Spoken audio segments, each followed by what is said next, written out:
La pregunta de esta semana es, ¿han cambiado las reglas de juego? Dios es un Dios que varía en sus preceptos, en sus demandas para con nosotros los seres humanos. Hoy vamos a hablar un poquito acerca de reglas de juego y descubrir cómo en pocos minutos el carácter, la esencia de Dios, lo que encierra el concepto de la persona de Dios, no cambia, no varía, como así tampoco sus formas y sus medios, las maneras en que tiene de tratar de alcanzar al hombre. Hay un pasaje en la Escritura que está en Mateo, el capítulo 10, versículo 37 al versículo 39. El que ama a padre o madre más que a mí, no es digno de mí. El que ama a hijo o hija más que a mí, no es digno de mí. Y el que no toma su cruz y sigue en pos de mí, no es digno de mí. El que halla su vida, la perderá. Y el que pierde su vida por causa de mí, la hallará. Dios ha cambiado las maneras de relacionarse con el hombre. El requisito esencial para relacionarse con sus criaturas, no ha cambiado. Demos un pequeño repaso. Y primeramente pongamos el fundamento. ¿Qué es lo que Dios requiere de nosotros, los seres humanos? En todos los tiempos, y esto no va a cambiar, Él requiere fe. La Biblia es clara cuando precisa: sin fe es imposible agradar a Dios. También la Biblia dice que el justo por la fe vivirá o alcanzará a vivir para siempre, por medio de la fe. Hay un ayer, y cuando decimos hay un ayer, en el campo de lo teológico nos vamos al Antiguo Testamento. Hay quienes han dicho erróneamente que el Antiguo Testamento era la manera en que el hombre alcanzaba salvación por medio de los mandamientos, de cumplir los mandamientos, de hacer las obras de Dios. Pero esto no es verdad. Nunca fue por mandamiento, nunca fue por obras. Si no, habría una contradicción en cuanto a los requisitos, el carácter, la esencia de Dios, y Dios es inmutable, Él no cambia. ¿Qué pasa en el Antiguo Testamento? En el Antiguo Testamento hay fe. Ahora usted dirá, bueno, pero en el Antiguo Testamento hay mandamientos, hay reglas morales, hay reglas de conductas, hay reglas religiosas. Incluso hay festividades, celebraciones que debían cumplir una tras otra.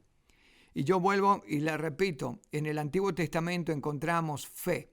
El libro de Hebreo va a hacer en el capítulo 11 una lista de héroes de la fe y va a pasearse por todos los personajes del Antiguo Testamento, diciendo que por la fe, no por lo que hicieron, sino que por la fe alcanzaron salvación. Y es entonces que en el Antiguo Testamento lo que tenemos es un hombre con fe. Estamos hablando del ayer ocurría esto, pero estaba implícita la fe en aquellos actos que eran demostración de una vida piadosa y también oportunidad de salvación por medio de este acto de fe. En otras palabras, no eran por vivir vidas piadosas, sino que era la fe y en consecuencia una vida piadosa. Es decir, la vida piadosa como resultado de su condición de fe. Era el cumplir los mandamientos como resultado de su condición de fe. Había que amar al Señor con toda tu alma, con toda tu mente, con todo tu ser. Y esto de amar al Señor se representaba o en consecuencia arrojaba actos de una vida piadosa y actos de fe. De manera que el requisito sigue siendo, aún en el Antiguo Testamento, la fe. Ellos confiaban en aquel que iba a venir o ponían su fe en el Mesías que le había sido prometido. ¿Cambia el centro, cambia el objeto de fe? No. Ellos tienen fe, pero fe en un Salvador. Job, el libro más antiguo de la Biblia, dice: yo sé que mi Redentor vive y aún del polvo me levantará. ¿De qué redentor está hablando Job? Está hablando del Mesías por venir, el Redentor, el Salvador por venir, y que vendría miles de años después. Aún él, sin conocerlo, puso fe en este Redentor que lo llevó a una vida piadosa y a una vida justa. Pero una vida piadosa, y repito, una vida justa, en base a su fe, o en base a quién depositaba la fe. Las fiestas, las celebraciones como la Pascua, como los tabernáculos, como Pentecostés, fiestas tradicionales de la luna nueva y etcétera, todas ellas estaban hablando y anticipando, eran una descripción profética de lo que iba a venir. Por lo tanto, no se salvaban por cumplir celebraciones o festividades. Lo que estaban haciendo era conmemorar esas festividades, y aunque ellos no lo sabían, estas festividades eran profecías en movimiento. Cada año se celebraban profecías que iban a tener cumplimiento en el Mesías. Venido ya el Mesías y entramos al Nuevo Testamento, seguimos encontrando un nuevo principio que no sigue siendo nuevo, y es el principio de la fe, el principio de la gracia, el principio de la misericordia y del perdón. ¿Estos están en el Antiguo Testamento? Sí. Están cuando el hombre pone la fe en alguien a quien iba a venir. Pero en el Nuevo Testamento la fe no cambia, y ahora el depósito de fe es alguien que vino, alguien que está presente para los discípulos, para los contemporáneos de Jesús, y alguien que ya vino, murió y resucitó para nosotros, que vinimos luego de estos acontecimientos. De nuevo, se requiere fe, y el objeto de fe es la persona del Señor Jesucristo. ¿Se requería fe viéndole? Porque usted me dirá, bueno, pero ¿qué pasaba? Los discípulos le veían, no había fe. No, había fe para creer que este era el Hijo del Hombre. Había fe, o era necesaria la fe, para creer que Él era el Redentor, el Hijo de Dios. Una vez resucitado, la Biblia nos enseña que también es el modelo donde se deposita la fe. La fe en aquel que vivió, la fe en el crucificado y la fe en el que resucitó. Sigue siendo uno y solo uno el objeto de fe, el Redentor, que ya no iba a venir, sino que había venido. ¿Qué va a pasar el día de mañana? Hay personas que me dicen, bueno, ¿qué va a pasar en la gran tribulación? Sin duda las condiciones cambian. El Espíritu Santo ya no está, se va a ir con la iglesia, el mundo cae bajo el poder engañoso del maligno, y entonces ¿van a cambiar las reglas de juego? ¿Uno se podrá salvar? Bueno, hay algunas cosas que necesitamos ver. En contexto, esto está en Mateo capítulo 10, versículo 23, y dice: cuando os persigan en esta ciudad, huid a otra, porque de cierto os digo que no acabaréis de recorrer todas las ciudades de Israel hasta que venga el Hijo del Hombre. ¿Cuál es el contexto de la persecución, de la tribulación que van a vivir aquellos que crean en Jesús? Es el contexto de el momento en que el Satanás está gobernando, el momento de la gran tribulación para los judíos y no judíos.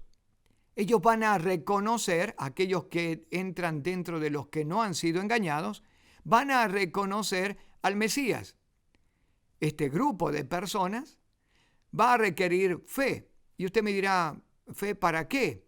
Bueno, fe para sostenerse en medio de lo que va a venir. Porque dice Apocalipsis, y allí cambia no la fe, sino la condición, dice, vi tronos y se sentaron sobre ellos, Apocalipsis capítulo 20, versículo 4, los que recibieron facultad de juzgar. Vi las almas de los decapitados por causa del testimonio de Jesús y por la palabra de Dios, los que no habían adorado a la bestia ni a su imagen, y los que no recibieron la marca en su frente ni en sus manos, y vivieron y reinaron con Cristo por 1000 años. ¿Quiénes van a sentarse a reinar y quiénes van a entrar al grupo de los que van a reinar con Cristo? Aquellos que fueron decapitados, aquellos que en la gran tribulación se negaron a adorar al falso profeta, a la bestia, a la imagen de la bestia. Aquellos que se negaron a dejarse sellar por el símbolo de la bestia. Es decir, aquellos que en fe no les quedó otra cosa más que entregar su propia vida. Y a esto es lo que se refiere en el primer versículo que hemos leído. Aquel que pierda su vida a causa de mí, la encontrará. Ahora, ¿se salvarán por su valentía? ¿Se salvarán por su coraje? ¿Se salvarán por no haberse dejado sellar? No, se van a salvar porque la fe puesta en el Señor Jesucristo los va a llevar a estos actos de fe. Es decir, actos de fe no salvan, sino la fe que promueve, que nos lleva, que nos conduce a esos actos. Judíos y no judíos que habían elegido al Mesías en la gran tribulación, ellos van a poder ser salvos, no por obras, sino nuevamente por fe. Vamos a una condición inamovible. La condición inamovible es la fe. Ayer se necesitaba en el Antiguo Testamento fe. Por la fe vivieron vidas piadosas, participaron de esos ensayos proféticos, de esas celebraciones, cumplieron los mandamientos. ¿Cuál era el móvil? ¿Cuál era la fuente? ¿Cuál es la base de todo ese actuar? La fe. Murieron, permanecieron en fe en base a ese Mesías que esperaban. En el Nuevo Testamento se alcanza por medio de la fe en el Señor Jesucristo, sigue siendo el mismo objeto de fe, el Mesías, el Cristo, la salvación, no por obras para que nadie se gloríe. Hoy estamos viviendo ese tiempo de gracia, ese tiempo todavía que nos envuelve y nos lleva hasta el momento ante la antesala de la gran tribulación. Hoy es el momento de reaccionar con fe y de abrazar la fe en el Salvador. ¿Qué va a pasar si usted dilata, se demora? Con mucha suerte, usted podrá en algún momento, en alguna instancia, salvar su vida en un arrojo de fe porque tendrá la fe depositada nuevamente en el Hijo de Dios que ya se fue, que ya llevó a la iglesia, que ya produjo el arrebatamiento. Ahora, déjeme llevarle a este pensamiento. Si usted en el día de hoy, donde hay gracia, donde no hay persecución, donde no hay salvación, usted no eligió a Cristo y no depositó su fe en Él, ¿qué le hace pensar que usted va a depositar la fe en el Hijo de Dios cuando tenga que poner cabeza en la guillotina? ¿Qué le hace pensar que si hoy usted sufre por vergüenza, por timidez, porque sufre ostracismo social, porque le teme a las amenazas, a las burlas, qué le hace pensar que hoy usted no se decide por vivir una vida en el Señor? Lo va a hacer en el momento en que no sea una burla, no sea un bullying, no sea simplemente el estar señalado todo el tiempo, el único desafío de fe que le hace pensar.